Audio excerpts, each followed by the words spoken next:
Good evening. I'm Chair Dan Ozismir of the BT, and I'd like to bring the regular November meeting of the Board of Estimate Taxation to open that meeting up. I think our first item is a call to order and a pledge of allegiance. I pledge allegiance to the flag of the United States of America and to the republic for which it stands, one nation, under God, indivisible, with liberty and justice for all.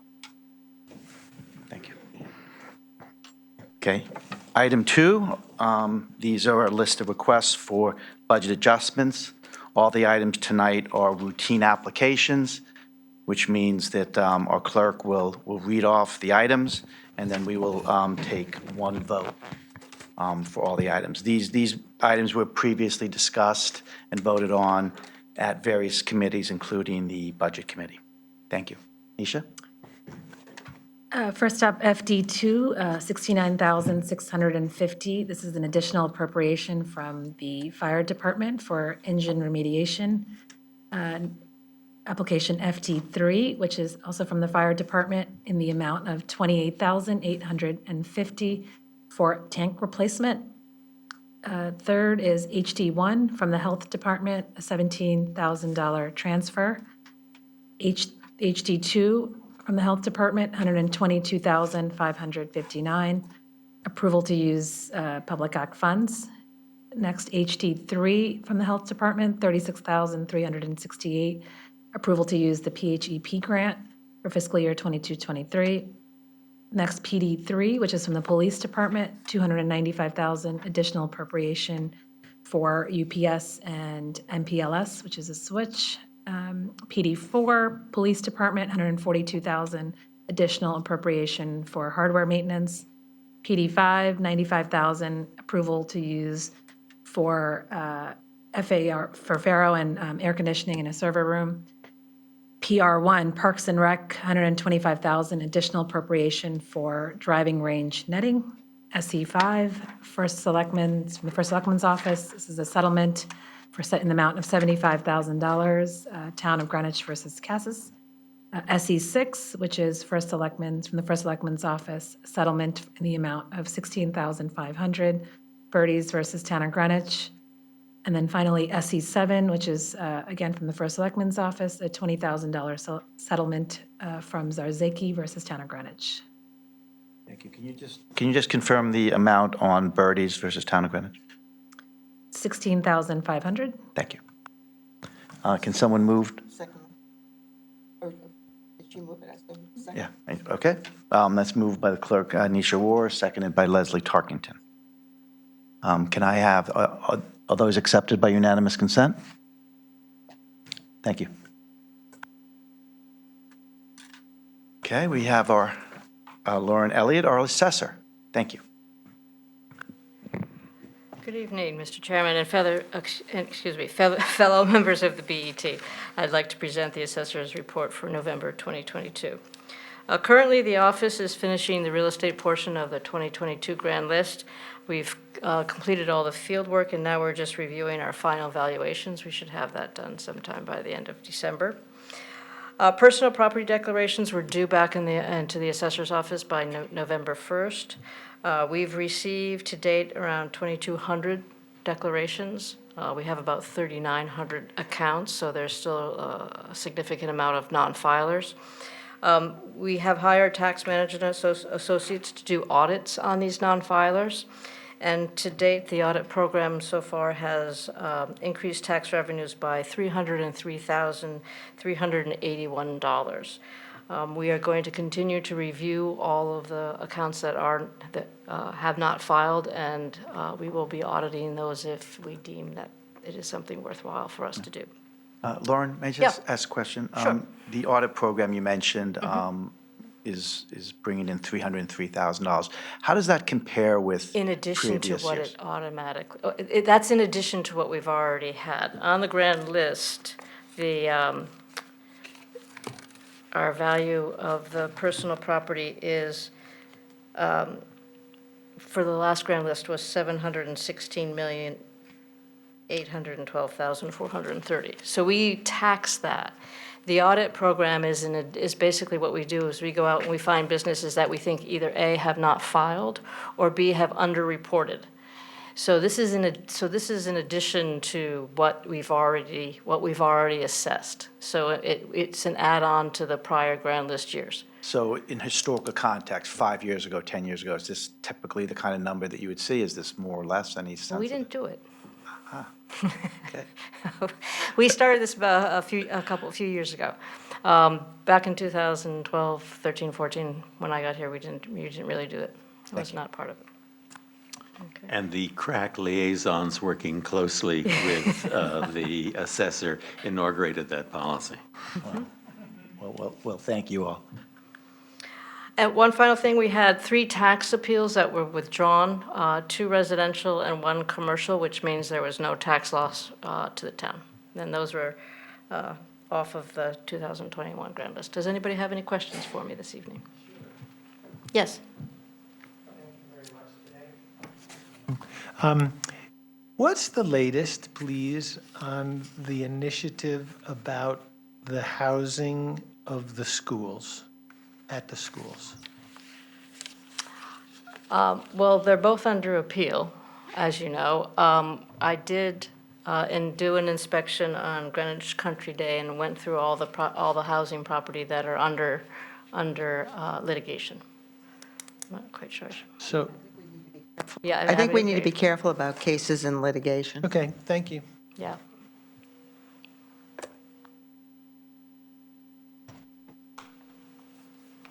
So if there's no more questions, I'll just move that we accept the assessors. Okay, do I second? Seconded. Okay. Moved by Leslie Tarkinen, seconded by Jeff Raymer. Can we accept that with unanimous consent? Thank you. Accepted by unanimous consent. Thank you very much and have a great holiday. Yes, you are. Yeah, happy Thanksgiving, Lauren. Okay, the next item is our controls report from Peter Minorski. Thank you.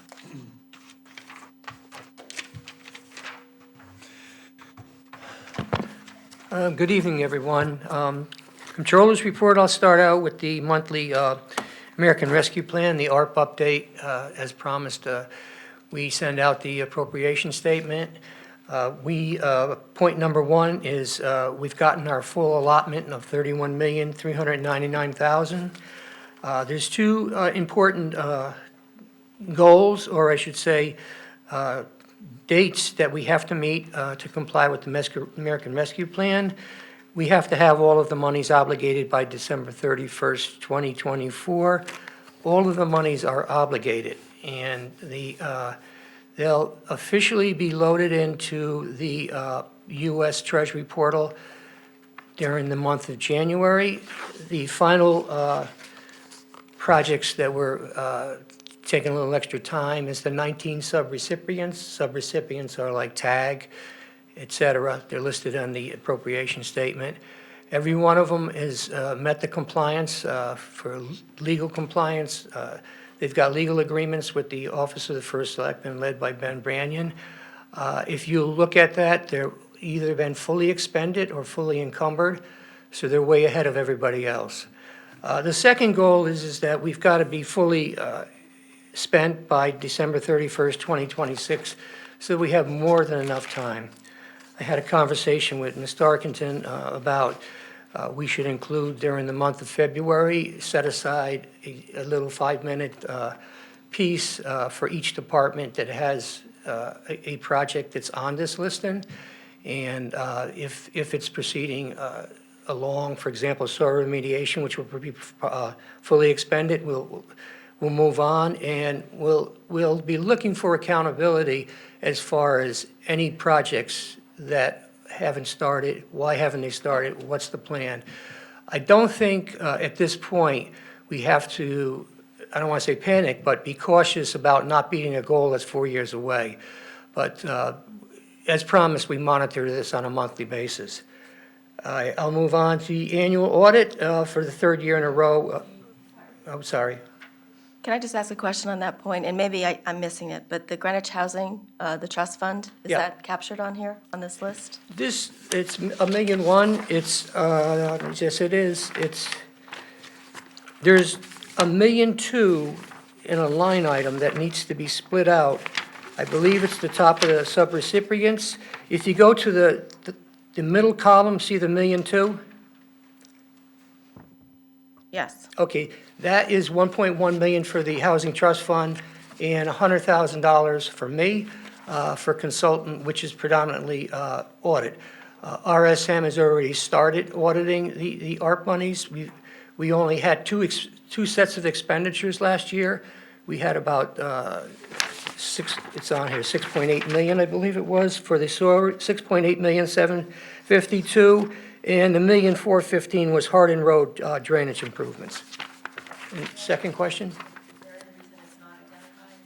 It just needs to be corrected in the reporting, yeah. And again, the audit is, in comparison to prior years, we're way ahead as far as normal activities. There's two areas, one of which you're all familiar with is Nathaniel Witherall. I've basically laid out the timeline there. We need to, the chairman of the Nathaniel Witherall is in the process of hiring a third-party billing and collecting agency. He's moving along. He's looking for he's got the bid waiver from the town administrator. He's got the insurance requirements, and he expects to hire them by the first week of December, which may be the second week because the first is in the middle of the week. And then what he has promised to me, to Roland, to Maureen, and the auditors is he'll try to zero in and give us an uncollectible, which is basically what the auditors are waiting for on the 10,000,001, which has been adjusted down to 9,000,005 based on the work of PKF O'Connor Davies. That basically was an adjustment to balance Matrix, their billing system, to the Munis system. And then GASB 87, from what I've heard, there is almost 100% request for extensions throughout the country. There's two pieces to this. There's the implementation piece, which is our issue and our task. They have to, like when the auditors got the ESSER money and the CARES Act money and the FEMA money and the ARP money, they need guidance from the government on how to audit this new GASB pronouncement, which is brand new. So we combined the two, and we asked for and got an extension from GFOA and the Office of Policy and Management for 31 days till January 31st. I'll stop there. One more thing is, I can't say Michael Mason's new, but your labor negotiator is in the process of extending contracts, working on contracts, and we're spending more time than we have in the past costing out them contracts for him. And his previous assistant was Dan Carlson, who the bad news is he left. The good news is we got a superstar up in the Parks and Rec department. So I'll stop there, and I'll take any questions on the controller's report. Bill?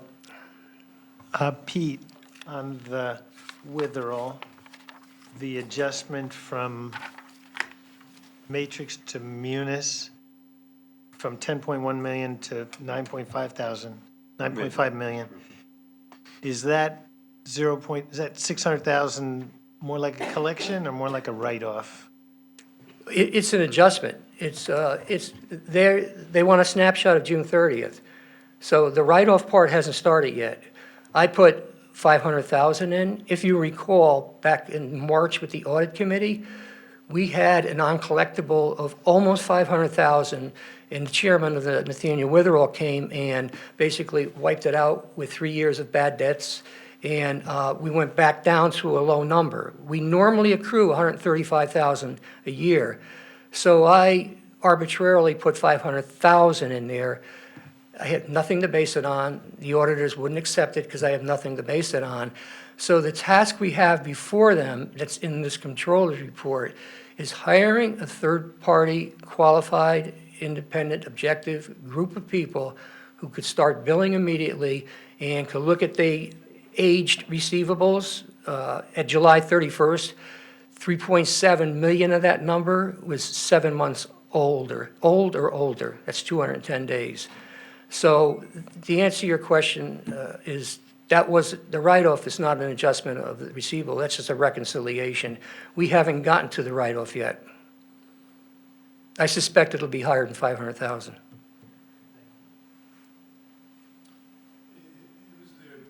Pete, I should know, but is there a aging policy that we follow whereby after a certain aging period, the receivables are written off? Then they can be collected even after they're written off, but do we adhere to that kind of thing? Well, first, the answer is no, and the reason the answer is no is you should never have receivables that are more than 210 days old. If they're older than 210 days old, they should have been written off. And if you recall at the audit committee, where they had a whole list of them, there is a variety of reasons why each one was written off. It could be anything, anywhere from, the most common is the people hide their assets, they ran out of assets, they died, or accounting or clerical areas. But we do not have a policy.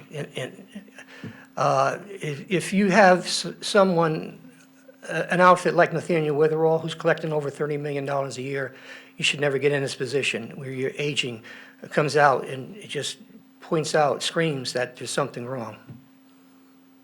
I mean, to your question, we could follow up and address this at the audit committee meeting. Stephen? Pete, does the 210 that you referred to, is that for private patients or for Medicare, Medicaid patients only? What I'm going to do is, the answer is there's 5 major categories. It's for all 5. Okay. I'll send you the aging. I requested, a BET member requested a more current aging. I have the July 31st, but I'll try to get the September 30th, I'm sorry, the October 31st aging and send it to all of you. It's stratified. It's got all the categories. There's no category that's current. Thank you. Pete, just so that you know, I know that legal has been working with Nathaniel Witherall for accounts receivable policy and procedure for private pay, and they do have something that's in draft that the law committee will be looking at, and I assume also the audit committee. Thank you. Thank you, Karen. Any other questions? Okay. Can I get a motion to accept the report? Seconded. Motion by Tarkington, seconded by Jeff Raymer. Can we accept that with unanimous consent, the controller's report? Thank you. Next item is the treasurer's report. The treasurer's report, except for this monthly report that you get each month and the volatility of the appreciation, which is the investment earnings, we have no cash flow issues. As noted in the controller's report, we do a analytical variance analysis, last year to this year, explanations of why cash is a little bit higher. For example, the general fund's a little bit higher because the levy was $11 million higher. We collect 60%, 40%. OPEB volatile earnings, we're down to 38 million. Capital projects, we're a little bit higher. What I did last year was I did a catch-up on cash flows. From 2 years ago, we got down very low, and I increased the bands from the bond anticipation notes from 55 million to 75 million, which was good. And then ARP came along, and in that 10 million was soil remediation for the high school. So we picked up $10 million in cash flow. As noted in the controller's report, we're inching down a little bit as far as the bond anticipation notes. But the bonds, if you'll note in the controller's report, are 35 million. We seem to be in this steady stream of spending where we're only borrowing 35, 40. I think in the last 5 years, we got 340, 5 years, we have 340 GO bonds and 2 35s. Aside from that, I don't have anything other to report. Other than the risk fund is stable. We don't spend much out of that for the last 3 years, with the exception of one large hit for $499,000 and one for $50,000. It's in good shape, parking fund, everybody. The only one where we have cash flow problems, and I hate to bring this back up again, is the one on the bottom, Nathaniel Witherall. But that's it. Any questions on the treasurer's report? Okay, can we get a motion to accept? So moved. Okay, Leslie Tarkington, Steven Sells. Sorry, Jeff. No, that's all right. The motion was already made. Oh, no, that was on. Okay, great. Can we accept with unanimous consent? Thank you. Next item, we're going to get two reports from our BET special project teams. The first report is from the CMS Building Committee liaison, Nisha War. Thanks, Dan. So I actually have quite a lot to share since we didn't report last month, and there's been some significant developments. I'm just going to read because I have a lot of detailed information. I will start by saying that I did attend the Board of Ed meeting last week virtually, and I would say my update is a little bit less rosy than the one that was presented by the chair of the committee for the Board of Ed. So first, I'll start by saying I've done my best to voice what I believe is our collective commitment to ensure that we deliver the best middle school at the budget that we have prescribed. Unfortunately, I believe some of the decisions that the committee has made could significantly increase the budget for this project, 30 to 40%, or $20 to $30 million. As I've pointed out in prior meetings, the BOE has approved a plan that specs out a school that we believe is 30 to 40% larger than what is appropriate, specifically 30% larger than the maximum enrollment over the next decade, or 40% larger than what the state guidelines allow for. Our 10% state grant is likely going to be reduced to 3 to 5%. So as a next step, I would encourage our board to meet with the Board of Ed together and try and bring this project in line, allowing for I would say an appropriate but not excessive cushion. So the most significant decisions that the committee has made, one, we selected an owner's rep in mid-October, and then we selected an architect earlier this month. I'll give a brief history on both. First, the owner's rep. There were 8 firms that were considered, with Construction Solutions Group, CSG, and Lehrer Cumming were the 2 finalists. We decided, the committee voted 5-4 for CSG.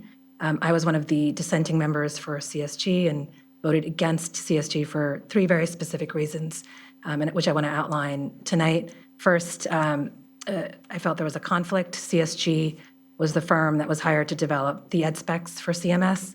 There was no RFP issued for the ed specs, as they were under the RFP threshold, and it also appears that the project was not put out for bid.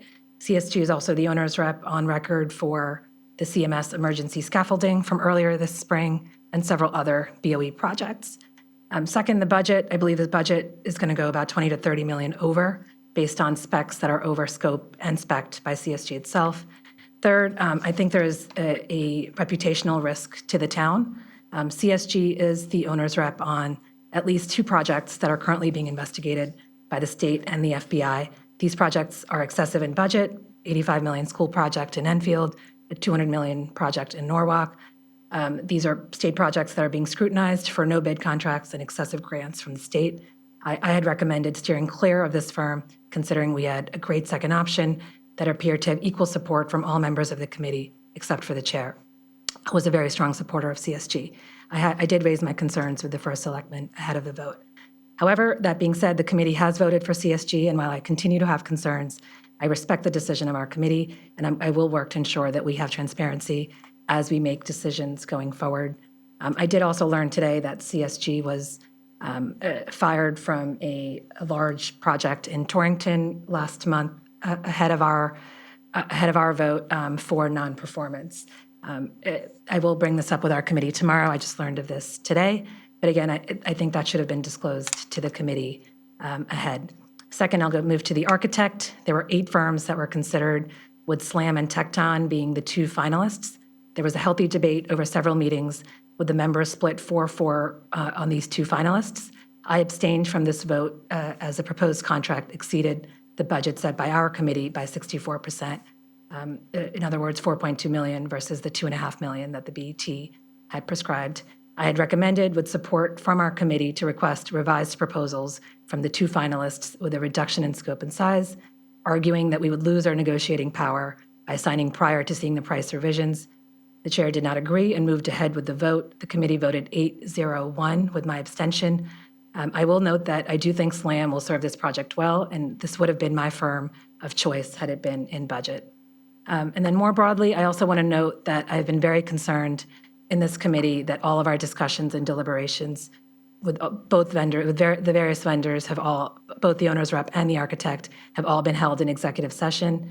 Executive session, with my understanding, especially of a public agency, should be rare and used exclusively for confidential or sensitive information, pricing, negotiation, security, et cetera. They should not be used to keep information away from the public. Despite my repeated insistence, the chair has decided to not have any of the selection discussions in public session. It's unfortunate, it's disappointing, but it is what it is. I will do my best to share updates with the public at our meetings, and I hope some of this gets recorded in minutes so the public has some transparency. I'm happy to answer any questions, but I have that's my questions. update. So I'm sorry, SLAM was, you say that you are happy with SLAM aside from the Yeah, over budget, over budget, so you think they're going to be an okay architect? yes. Okay. My broader question, though, is, it puts this committee, the BET, in an awkward position, because you're our representative on the building committee, and you have just expressed material concerns, and you are the voice and the representative of the BET on the building committee. I just wonder whether the chairman of the building committee might be asked to come before us and, discuss this. Because, I mean, I'm sort of, you're outvoted by people. I don't know why you're outvoted by these other people. You're our representative there, and I'm sort of in limbo as one member of the BET.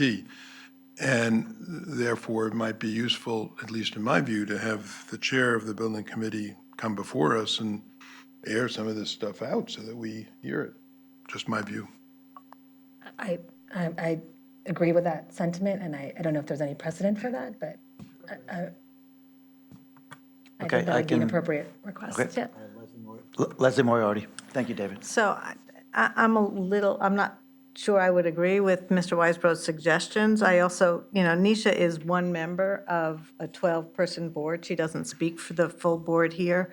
And the viewpoints that she has clearly weren't shared by the rest of the building committee, whose goal is to execute the ed specs they've been given, not to redesign the ed specs. So there's a structural issue that I think's been raised. I also want to point out, and this board didn't consider it at the time, but when we approved the $2.5 million for the Central Middle School ed specs, that number was about 3% of a construction budget.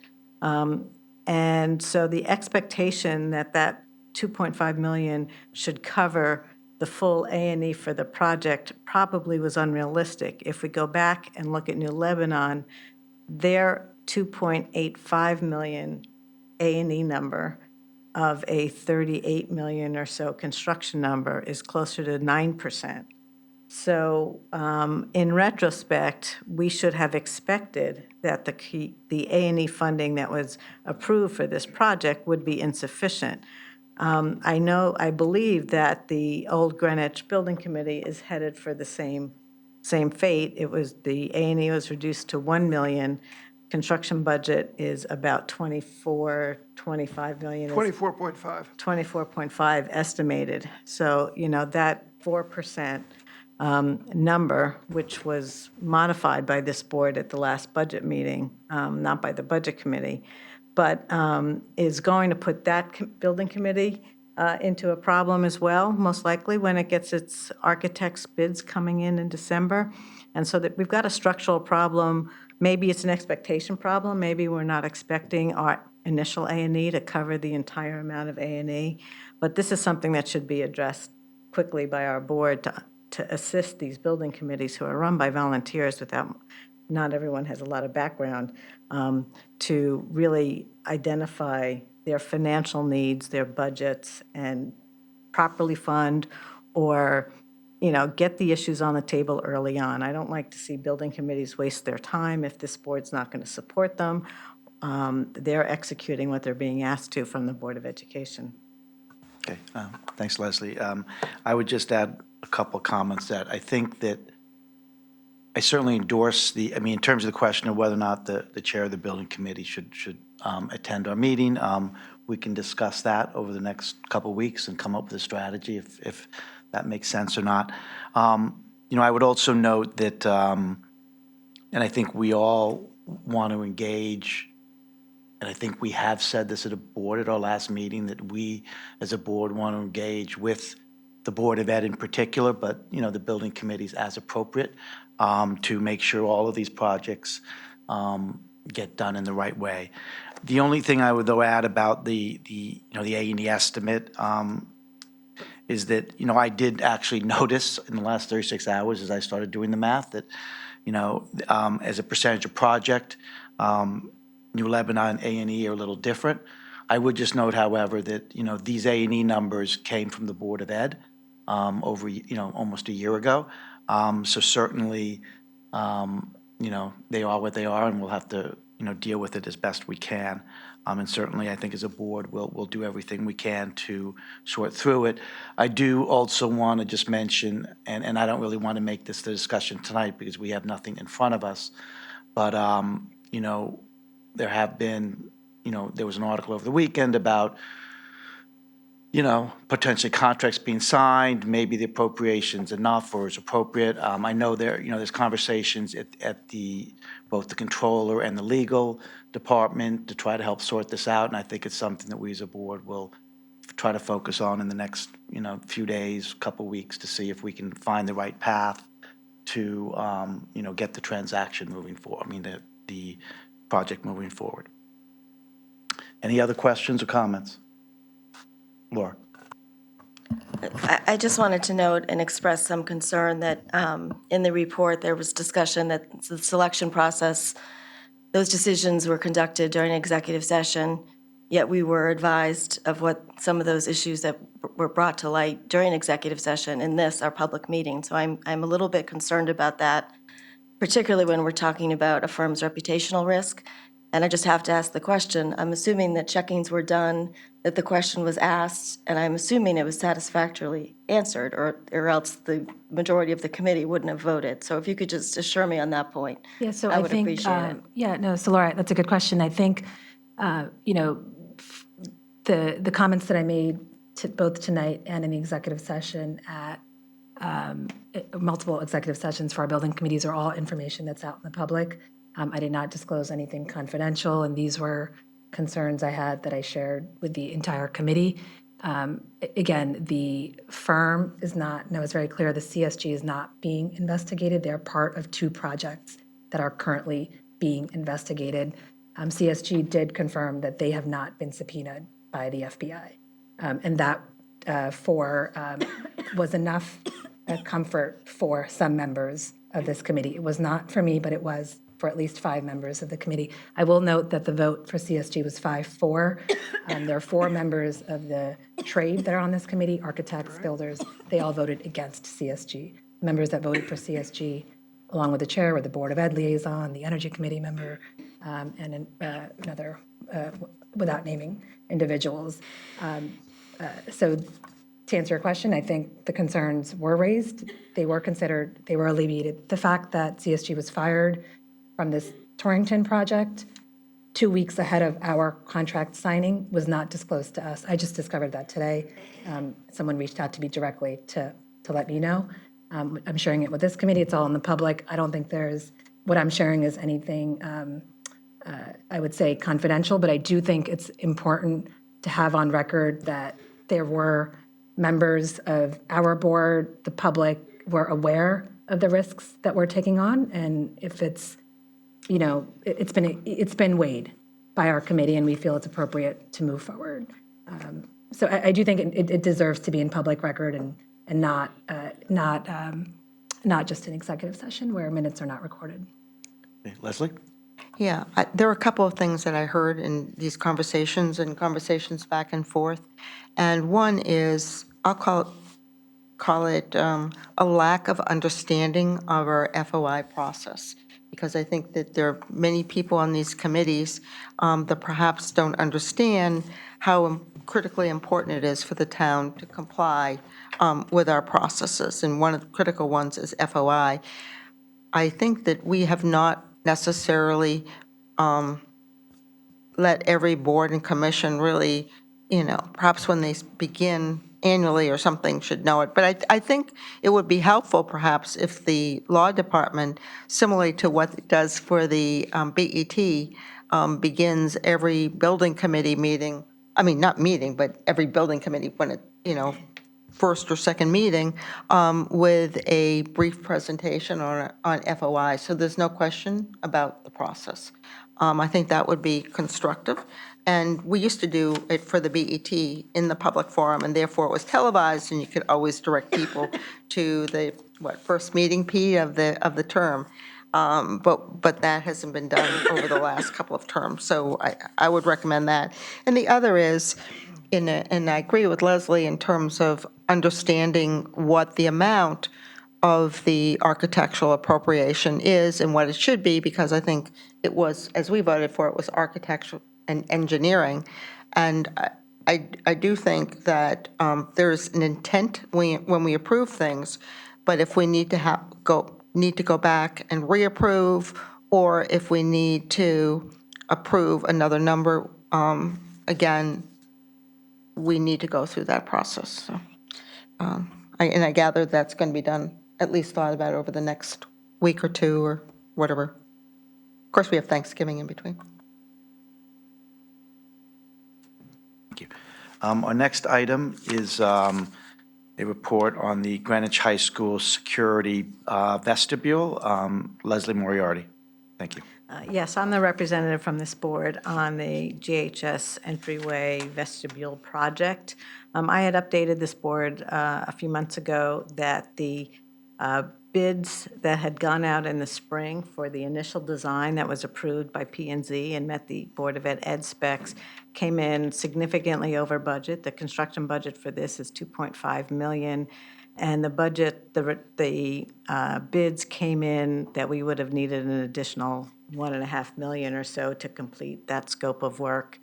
In returning to the Board of Education asking for direction on what they want the building committee to do, the Board of Ed asked us to redesign the project focusing on the security aspects and less on the entryway parts of the project, which we completed. And the first question that we asked the architect in that process was, can we build this redesign for the $2.5 million? And the architect did not believe that that was possible. They had done a complete study of the bids we received, and the bidders actually were very cooperative, identifying the line items.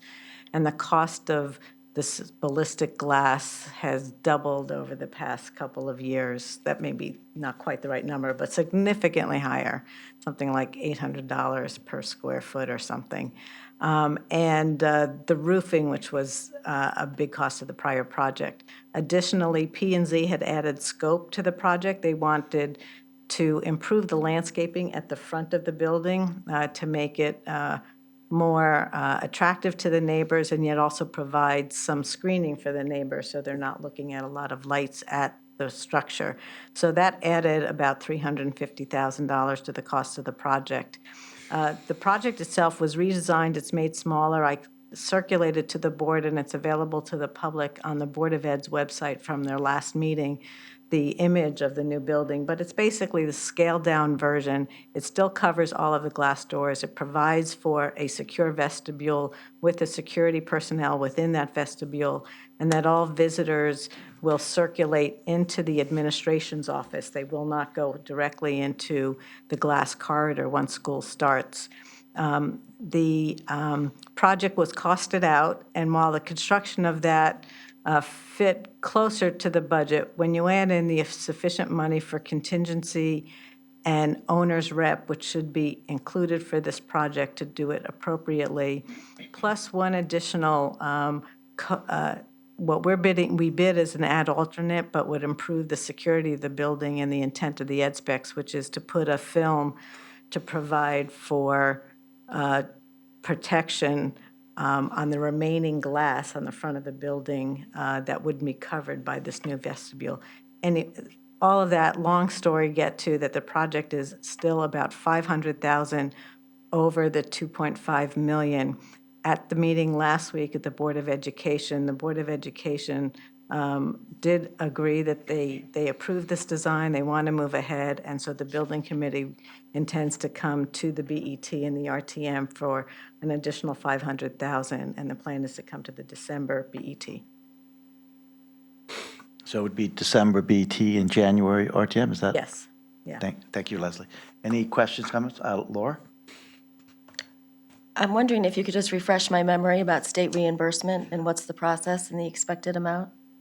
So this project is eligible for reimbursement. It would be up to the 20%. I'm not sure I have totally clarity on if the entire construction budget is covered. Most of it is, or maybe some elements that are not, but it would be about 20% of this. And we did get approval last year to go forward with our bidding.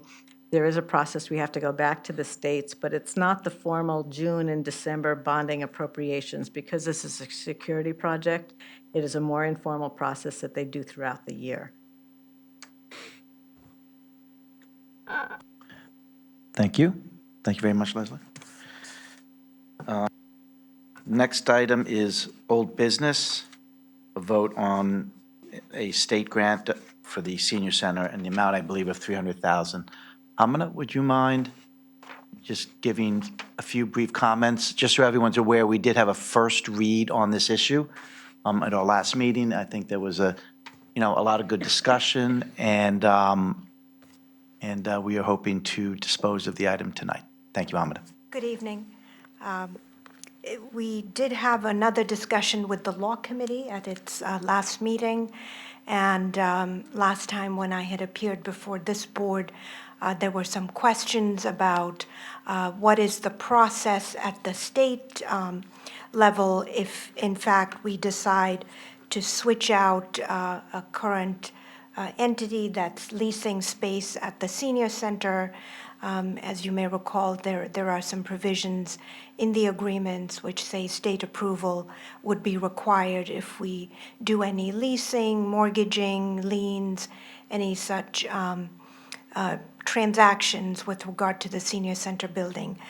So I did have a discussion with the attorney for the state, and basically what I was told was they would try to do it in a 30-day time frame, but this is not something that they have seen too much of. But if we did have a request of the state, they would try to get back to us within a 30-day time frame. And other than that, the agreement cannot be changed, as I had said, so we have to take it as it is. And I am trying to remember what other discussions we had at the Law Committee level, but generally that was the gist of it. Karen? Yeah, I think that, one of the things that we discussed also was that if the senior center moves out, then obviously we would be on the hook for the 300,000, and we would have to return it to the state as well. So hopefully they're there for the next At 30 least 10 years. years. Or 10 more. years or Right, whatever. right. We discussed the pros and cons of the current contract, and we ultimately said, look, we can't change the contract, so based on feedback that I think you got from the first selectman as well, where they are supportive of it. Yes, well, actually, we have not been to the Board of Selectmen. I've been discussing this with Ben Brannian, and we thought we would go to the RTM. We held off on First. submitting to the RTM because, the plan was to come here.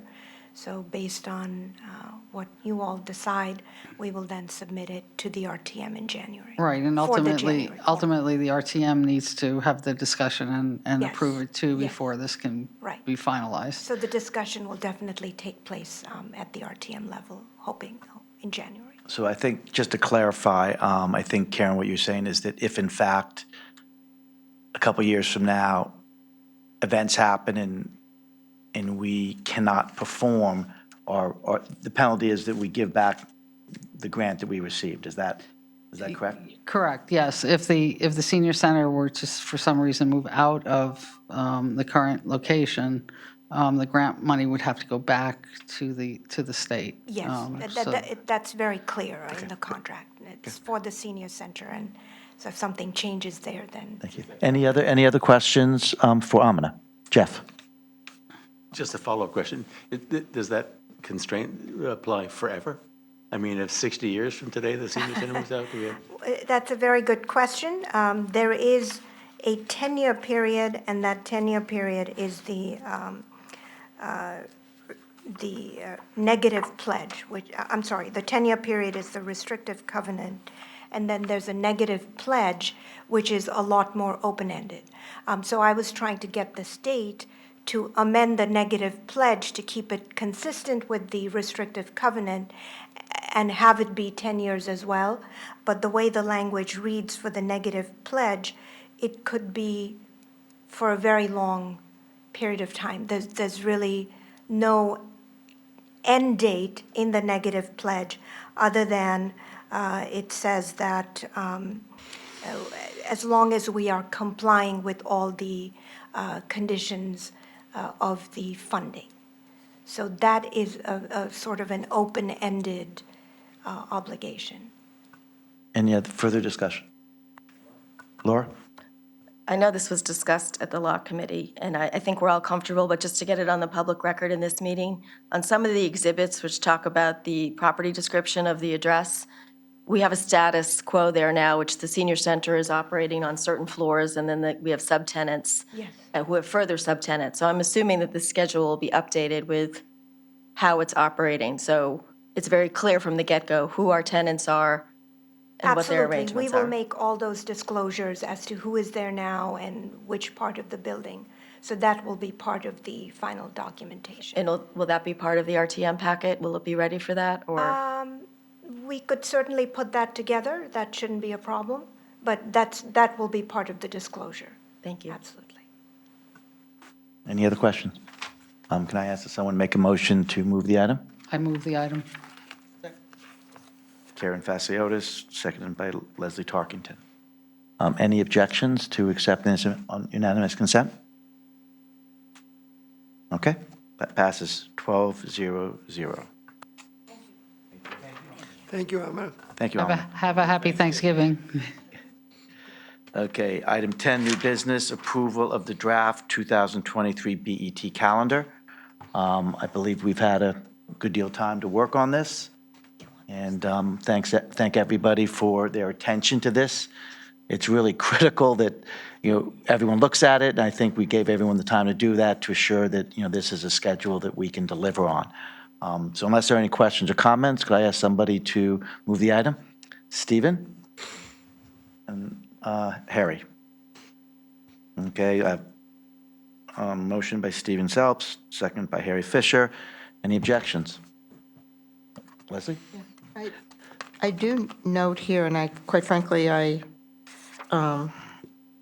regret that I didn't look at this sooner, but the Budget Committee already had a room assigned, et cetera, for the BET Budget Committee, which I believe is the Town Hall Meeting Room, and I see that this has been changed to virtual meeting, so I'm not quite sure why that, or am I on the wrong one? I may be on the wrong one, sorry about that. I have two of them here, sorry about that. Okay. Are we okay? Yep. Okay, fantastic. Well, thanks I withdraw. for doing a final check. It's always worth it. So, can we accept this by unanimous consent? Thank you. Motion is 12-0-0. Thank you very much. The next item, approval of the BET regular committee minutes. I think based upon discussions, We are going to defer this to December in terms of approving the minutes. Can I get a motion to adjourn? No chair's report, right? Not tonight. Okay, good. I know you want one, Jeff. No. He wants you to say Okay. Happy Thanksgiving. Okay, Chair's report. Happy Okay, Chair's report is Happy Thanksgiving, everyone, and we look forward to seeing you in December. Bye.